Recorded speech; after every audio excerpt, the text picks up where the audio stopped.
السلام علیکم ورحمۃ اللہ وبرکاتہ۔ امید ہے کہ آپ سبھی بخیر عافیت سے ہوں گے۔ جیسے کہ آپ کو معلوم ہے میرا چینل ہے آپ کے مسائل کا حل وتھ مولانا زید، اور الحمدللہ میں نے ایک موضوع کو چنا ہے اسلامی آداب، اور الحمدللہ میں 23 آداب بیان کر چکا ہوں۔ آج ادب نمبر 24 کو بیان کیا جائے۔ امید ہے کہ آپ کو پسند آ رہا ہوگا۔ تو آپ سے ریکویسٹ ہے کہ میرے چینل کو آپ سبسکرائب کیجئے اور شیئر کیجئے اور بیل آئیکن کے بٹن کو کلک کیجئے۔ اور یہ کہ جب بھی مجلس کے اندر آپ بیٹھیں تو عمل کی نیت سے بیٹھیں، کیونکہ حدیث کے اندر آتا ہے کہ انما الاعمال بالنیات، کہ اعمال کا دار و مدار نیت سے ہوتا ہے۔ تو آپ جس نیت سے بیٹھیں گے تو اسی طرح اپنے ساتھ آپ ڈھیروں اجر و ثواب آپ لے کے جائیں گے۔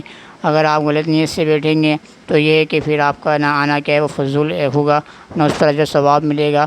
تو یہ ہے کہ آپ بیٹھیں تو اجر کی نیت سے، عمل کی نیت سے بیٹھیں، اور بیٹھیں تو شیئر کرنے کی نیت سے بیٹھیں، کیونکہ حدیث کے اندر آتا ہے سرسا و شاداب رے میرا وہ امت جو میری بات کو اس نے لوگوں تک پہنچائے۔ تو یہ کہ شیئر کرنے کی نیت سے بیٹھیں اور عمل کی نیت سے بیٹھیں، انشاءاللہ تعالی آپ کی ذات کے اندر بھی یہ خوب نکھار آئے گا، اور آپ کی ذات سے لوگوں کے اندر بھی نکھار آئے گا۔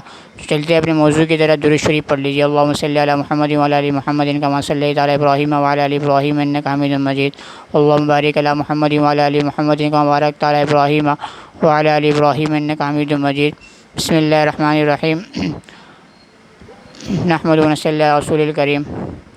جب آپ کسی بیمار کی تیمارداری کریں تو یہ نہ بھولیں کہ تیمارداری کے بھی کچھ آداب ہیں، کیونکہ جو کہ تیمارداری کرنے والے سے مطلوب ہیں، تاکہ یہ تیمارداری مریض کے لیے نشاط کا ذریعہ بنے اور اس کی ہمت کو بڑھائے اور اس کی تکالیف کو ہلکا کرنے میں مددگار ہو۔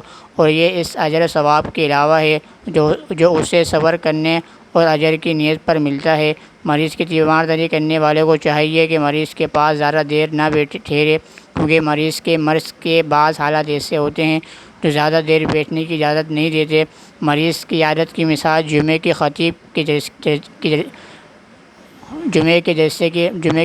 کے جلسے کی سی ہے، یعنی جس طرح وہ خود دو خطبوں کے درمیان مختصر اور ہلکا سا بیٹھتا ہے، اسی طرح مریض کے پاس بھی مختصر وقت بیٹھنا چاہیے۔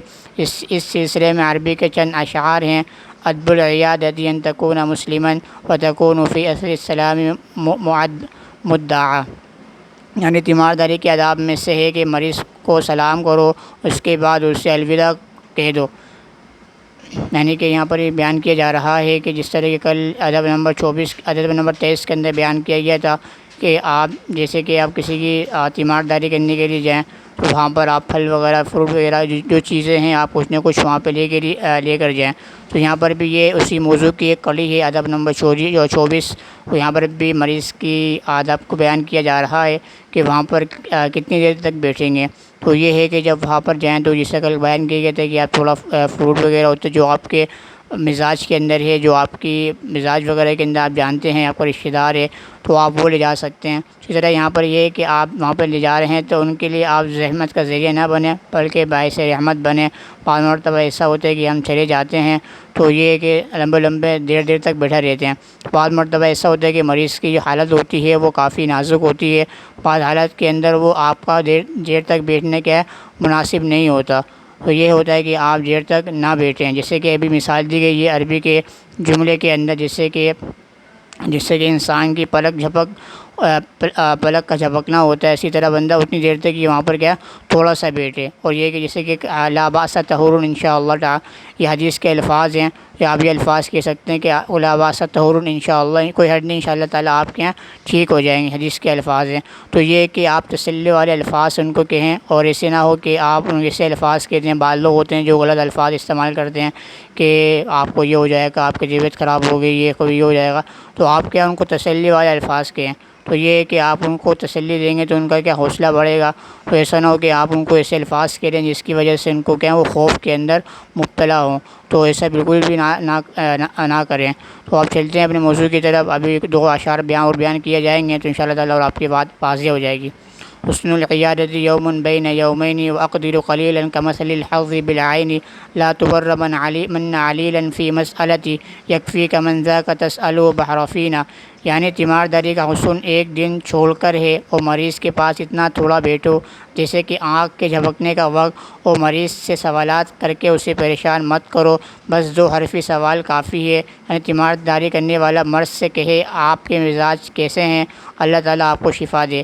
حافظ ابن عبد البر رحمۃ اللہ علیہ نے اپنی کتاب الکافی میں لکھا ہے، جو شخص کسی تندرست سے ملاقات کرے یا کسی بیمار کی تیمارداری کرے تو اسے چاہیے کہ وہ جہاں وہ اسے بیٹھائے وہاں بیٹھے، کیونکہ ہر شخص اپنے گھر کے پردے کو خوب جانتا ہے۔ بیمار کی عادت سنت موقدہ ہے، اور سب سے اچھی عادت وہ ہے جو مختصر ہو، اور تیماردار کو چاہیے کہ بیمار کے پاس زیادہ نہ بیٹھے، الا یہ کہ وہ اس کا دوست ہو جو اس سے مانوس ہو اور اس کے بیٹھنے سے وہ خوش ہوتا ہو۔ جیسے کہ یہاں پر 2 اشعار کے ذریعے 2 اشعار بیان کیے گئے ہیں، اس کے اندر بھی بات کو سمجھانے کے لیے اور وضاحت کے لیے 2 اشعار بیان کیے گئے ہیں کہ آپ جیسے کہ پلک جھپکنے کی طرح، جس طرح کہ پلک کا جھپکنا ہوتا ہے 1 سیکنڈ کچھ سیکنڈ کے لیے، اسی طرح سمجھانے کے لیے یہ بات کو یہاں پر اس لیے کرنا چاہیے کہ آپ کو بات سمجھ میں آ جائے کہ آپ جس طرح پلک تھوڑی دیر کے لیے جھپکتی ہے تو آپ بھی مختصر وقت کے لیے ان کے پاس آپ بیٹھ جائیں۔ جیسے کہ امام عبد البر رحمۃ اللہ علیہ نے اپنی کتاب کے اندر لکھا ہے کہ آپ کے یہاں زیادہ دیر تک آپ وہاں پر بالکل بھی نہ بیٹھیں۔ اور جیسے کہ ایسے بھی، اور یہ ہے کہ اگر مریض گھر کے اندر ہو، جیسے کہ بعض مرتبہ گھر کے اندر جیسے کہ شفٹ ہو جاتے ہیں، گھر کے اندر آ جاتے ہیں، تو یہ ہے کہ وہاں پر بھی آپ کیا تھوڑا دیر بیٹھیں، اور یہ ہے کہ اپنی جہاں پر آپ کو مریض بٹھا رہا ہے تو اس جگہ بیٹھیں، اور وہاں پر بھی اپنی نگاہوں کو پس رکھیں، نیچے رکھیں، آپ دوسری جگہ نہ دیکھیں جہاں پر وہ آپ کو بٹھا رہا ہے، کیونکہ وہ اپنے گھر کی حالت کو، کنڈیشن کو، جیسے کہ پچھلے آداب میں بیان کیا گیا تھا، تو وہاں پر بھی یہی ہے کہ آپ جب جا رہے ہیں تو مریض کی حالت کرنے کے لیے، چاہے وہ تندرست ہو یا مریض ہو، تو جو وہ آپ کو جہاں پر وہ آسانی کے لیے بٹھا رہا ہے تو وہ آپ کے وہاں پر بیٹھ جائیں، اور ان کو تسلی کی آداب دیں، جیسے کہ ابھی بیان کیا گیا ہے، اللہ تعالیٰ آپ کو شفا دے، اللہ تعالیٰ آپ کے مزاج کیسے، اللہ تعالیٰ آپ کو شفا دے۔ تو اس طریقے کے الفاظ آپ میں یوز کر سکتے ہیں، کہہ سکتے ہیں۔ تو جس دوسرے الفاظ جو میں نے آپ سے بیان کیے تھے، یہ آپ جو ان کو تکلیف کا باعث ہو تو وہ آپ نہیں کہہ سکتے، جیسے کہ یار آپ کی طبیعت ٹھیک ہے، یار اس کو بھی ایسا ہو گیا تھا، اس کو بھی ایسا ہو گیا تھا، اس کو بیماری لگی تھی، اس کی بھی طبیعت خراب ہو گئی، اس کا انتقال ہو گیا تھا۔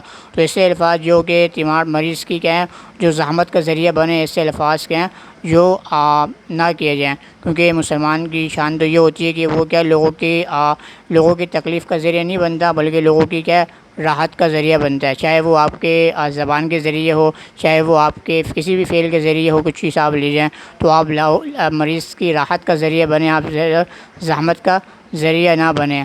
تو یہ ہے کہ اللہ تعالیٰ سے دعا، اللہ تعالیٰ جو ادب بیان کیا، یہ مجھے بھی، آپ کو، ہم سب کو اس پر عمل پیرا ہونے کی توفیق نصیب فرمائے۔ یہ تھا ادب نمبر 24، کل انشاءاللہ تعالیٰ ادب نمبر 25 کو بیان کیا جائے گا۔ امید ہے کہ آپ کو پسند آ رہا ہوگا۔